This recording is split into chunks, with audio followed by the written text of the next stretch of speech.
정부가 전세 대책을 내놓은 지 석 달이 지났습니다. 하지만 치솟은 전세값은 좀처럼 안정될 기미가 보이지 않고 있습니다. 이 봄철 이사 수요를 앞두고 전세값 불안이 심화되는 게 아닌지 불안감이 커지고 있습니다. 앞으로 전세값의 향방은 어떻게 될지 오늘 이슈 플러스에서 자세히 알아봅니다. 먼저 김원규 기자입니다. 정부는 과거 10년간의 모든 전세 대책을 원점에서 재검토하고 매매 시장과 전세 시장의 조화로운 안정을 달성하기 위하여 필요한 조치들을 근본에 발표하게 된 것입니다. 11, 19 전세 대책이 발표된 지 석 달. 수도권 아파트 평균 전세값이 첫 4억 원을 돌파하는 등 전세난이 지속하고 있습니다. 서울 아파트 전세값 상승률은 지난주 0.08%를 기록해 16주 연속 상승 중입니다. 호텔과 상가 개조 등을 통해 2년간 11만 4천 가구의 공공임대주택을 공급하겠다는 정부의 구상이 실효성을 거두지 못하고 있는 겁니다. 기존의 비주거용을 개조해서 주거용으로 바꿔서 공급하는 것 자체가 사실 사회적으로도 이해가 잘 되지 않는, 양이든 속도든 더 나기가 어려운 문제인데 정부가 띄운 방식이어서 이슈가 되긴 했지만 실제 그 방식으로 공급할 수 있는 물량 자체가 많지 않고. 문제는 지난해 7월 새 임대차법에서 촉발한 전세 품귀 현상이 앞으로 더 이어질 수 있다는 데 있습니다. 우선 청약 당첨자가 길게는 5년 의무 거주해야 하는 이른바 전월세 금지법의 시행으로 신축 아파트의 전세 물량이 줄어들 가능성이 적지 않습니다. 또 전국 83만 호의 주택 공급이 골자인 이사 대책을 통해 공급 인식이 확산하면서 청약 대기, 이주 수요가 전세 시장에 몰릴 수 있습니다. 곧 봄 이사철을 맞는 점도 전셋집을 구해야 하는 신규 세입자들이 늘어 매물을 찾기가 어려워지는 요인입니다. 다음 달 수도권 아파트 입주 물량은 5,598가구로 이달 대비 66% 감소할 것으로 추정되면서 또 다른 전세 대란이 예고됩니다. 한 집이 이사를 가게 되면 한 10개 정도의 주거 이동이 1년에 발생을 하는데 이제 그게 한 곳이 묶이게 되면 전월세 시장에 공급되는 물량이 그만큼 위축될 수 있는 상황이 되거든요. 변할 수 없는 재고량에서 우리가 얻을 수 있는 가장 동적인 공급을 늘릴 수 있는 방안은 회전율을 높이는 거고, 전월세 상한제와 계약갱신 청구권을 사실 원위치 하는 거죠. 이처럼 극심한 전세난이 완화되려면 적어도 3년에서 4년이 소요될 것으로 일부 전문가들은 진단하고 있습니다. 한국경제TV 김원규입니다. 전세값 상황을 어떻게 바라봐야 할지 방향성을 놓고 의견이 분분합니다. 전문가와 함께 자세히 알아보겠습니다. 명지대 부동산학과 권대중 교수 나와 있습니다. 교수님 어서 오십시오. 안녕하세요. 안녕하세요. 네. 지난해 하반기에 정부가 임대차법하고 전세 대책을 다양하게 내놨는데 사실 그 이후에 전세난이 전혀 개선이 되지 않았습니다. 네. 근본적인 원인이 어디에 있다고 보십니까? 일단 입주 물량이 적은 게 첫 번째고요. 예. 두 번째는 이제 거래 시장이 경직되다 보니까 전월세 시장이 또 불안한 거예요. 예.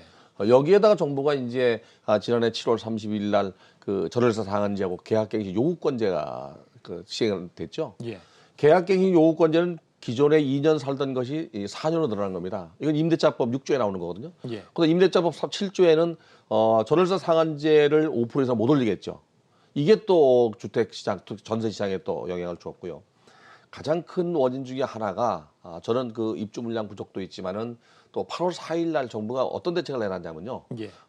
조세 3법, 소위 말하는 취득세, 보유세, 양도세를 강화시키는 법을 내놨어요. 예. 이제 금년 6월 1일부터는 보유세나 또는 종합부동산세, 특히 양도세 중과세가 되거든요. 규제 지역에서. 예. 이렇게 이제 보유세가 올라가다 보니까 다주택자들은 소득은 한정돼 있는데 또는 퇴직자들도 있잖아요, 그죠? 한정돼 있는데 세금이 많이 나온다 그러니까 전세를 반전세 또는 월세를 올리는 현상이 벌어진 거예요. 그렇다고 해서 주택을 구입하는데 쉽게 구입할 수 있으면 좋은데 대출을 마저 규제하다 보니까 매매 시장도 규제로 인해서 거래가 잘 안 되는 겁니다. 이게 복합적으로 이루어진 겁니다. 예. 가장 큰 것은 결국에 입주 물량이 부족해서 그래요. 그렇군요. 다주택자가 좀 세부담을 전가하는 이런 부분도 있다 이런 말씀을 해주신 그렇죠. 거네요. 네. 지금 서울 일부 지역에서는 전세 매물이 좀 쌓인다 이런 얘기도 일부 나오는 것 같은데 가격을 낮춰서 내놓기도 한다 이런 네. 얘기도 일부 들리는 것 같습니다. 이런 부분은 어떻게 보십니까? 지금 이제 지난 2월 4일 날 정부가 공급 대책을 내놨잖아요. 예. 그러면서 역세권 개발이나 공공 재개발 재건축 같은 경우는 공공이 매수해서 가는 방식이기 때문에 이 매매를 하거나 이럴 때 보상을 받고 입주권이 안 나올 수 있어요. 그러다 예. 보니까 매매로 못 넘어가는 수요들이 전월세로 남아 있는 겁니다. 예. 그리고 집주인들도 이 주택을 매도해야 되는데 매각해야 되는데도 불구하고 하지 못하고 전월세로 내놓다 보니까 오히려 기현상이 벌어지는 거죠. 전월세 물량이 늘어나거나 또는 대기 수요가 전월세에 남아 있기 때문에 수요도 많고 그런 현상이 벌어지고 있습니다. 그렇군요. 앞으로 지금 금리가 올라가게 되면 세입자들도 집주인들과 마찬가지로 좀 자금 부담이 심해지는 게 아닙니까? 이런 부분들이 시장에 영향을 주겠습니까? 어떻게 보십니까? 당연히 이제 금리가 올라가면 부동산 가격은 하락할 수 있습니다. 수익률이 악화되거든요. 예. 이 전월세 가격이 올라가게 되면 이제 매매 가격이 올라가고 전월세 가격이 하락하면 매매 가격도 떨어집니다. 그래서 전월세 가격의 등락폭이 매매 가격의 선행지수인데 만약 금리가 올라가면 수익하는 법상 수익을 종합하는 이율이 이자로 나누면 가격이 되거든요. 예. 그러면 가격이 하락할 가능성이 있는데 문제는 이제 이렇게 최근에 와서 저금리에 전세가 많아지고 전세 비율이 매매가 대비 비율 자체가 거의 좁아졌습니다. 예. 이렇게 돼서 만약 가격이 하락하게 되면 역전세나 깡통 전세가 나타날 가능성이 있죠. 그래서 주택 가격이 급락하지 않고 연착륙할 수 있는 그런 정책을 정부가 좀 내놔야 된다고 생각이 돼요. 그렇군요. 오히려 시장에 전반적으로 어떤 거시경제 시스템에 영향을 줄 그런 우려도 있겠다 네. 싶습니다. 지금 전세 시장에서는 말씀을 들어보면은 상방 하방 요인이 다 있는 상황인 것 같은데 네. 그러니까 뭐 공급은 입주 물량은 적은 상황에서 금리나 가격 부담은 좀 올라가고 있는 앞으로의 방향성을 어떻게 봐야 될 것 같습니다. 우선 정부가 2월 4일 날 내놓은 대책을 얼만큼 실행하느냐가 가장 관건이고요. 예. 빨리 실행할 경우에는 규모가 작은 데는 1년 내에 입주할 가능성도 있고요. 또 길어지는 경우는 4, 5년도 걸리겠죠. 그래서 정부가 토지 매수나 또는 이 공공 개발을 어느 정도 할지 빨리 확정 지어야 될 것 같고요. 예. 그 사업 속도에 따라서 전월세 시장이나 매매 시장에 변화가 있을 가능성이 높습니다. 특히 이제 금리 변동도 있을 수 있고요. 예. 여러 가지 요인들이 많아서 복합적으로 공급 물량을 늘리는 그 한계가 어디까지인지 정부가 빨리 결정해야 될 것 같아요. 그렇군요. 네. 아주 장기적으로 볼 때 뭐 인구나 가구가 다 줄어들게 되니까 네. 뭐 매매는 몰라도 전세는 조금 뭐 안정을 찾는 게 아니냐 이런 시각도 있는 것 같은데 어떻게 보십니까? 우선은 매매 시장이 안정화돼야 전월세 시장이 안정화됩니다. 어느 하나가 먼저 안정화되지 않으면 또 상대방도 안정화되지 않을 수 있거든요. 예. 하나만 안정화될 수는 없습니다. 특히 이제 조금 말씀하신 대로 중장기적으로는 인구 감소 문제가 있을 수 있고요. 또 도심지에 몰려 살기 때문에 주택 공급을 늘려서 주택 공급 과잉이 될 수 있는데 예. 이번에 정부가 발표한 83만 6천 호하고 서울에 30만 3천 호가 되잖아요. 예. 이게 지난번에 127만 플러스 알파까지 200만 호가 정말로 입주를 한다면 주택 시장은 가격 하락이 뻔합니다. 계획대로 공급이 된다면. 네. 그래서 이거를 정부가 잘 안배해서 연차별로 입주 물량을 느리고 줄이는 것을 잘 컨트롤하지 않으면 주택 가격이 경착륙될 가능성도 없잖아 있습니다. 예. 여기에 가장 큰 변수가 경제는 어려운데 금리가 올라갈 수 있거든요. 예. 네. 그렇군요.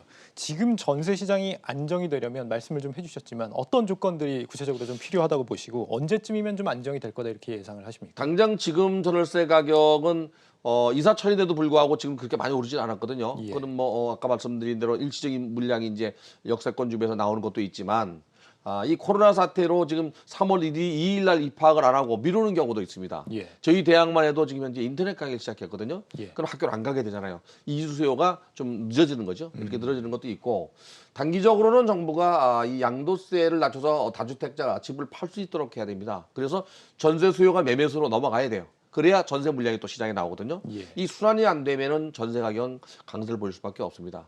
또 중장기적으로는 결국에 주택 공급을 늘려서 매매 시장이나 전월세 시장이 안정화될 수 있는 계획을 잡아야 되는데 단기적으로 정부가 그럴 확률은 적습니다. 따라서 상반기에 다주택자들이 양도세를 피하기 위해서 나오는 물량들이 일부 소진된다면 하반기에는 거래 절벽이 갈 가능성이 있어요. 거래 시장은 그렇고요. 매매 시장은 그런데 전월세 시장은 오히려 상반기에는 주택 가격이 안정화되지 않았기 때문에 전월세 시장도 불안해질 수 있습니다. 예. 마지막으로 한 가지만 여쭙자면 당장 입주 물량이 올해는 좀 심하게 적다고 하니까 한마디로 뭐 공급난이 예상이 되고 있는데 단기적으로 이런 문제를 해결할 수 있는 다른 방법 같은 건 없겠습니까?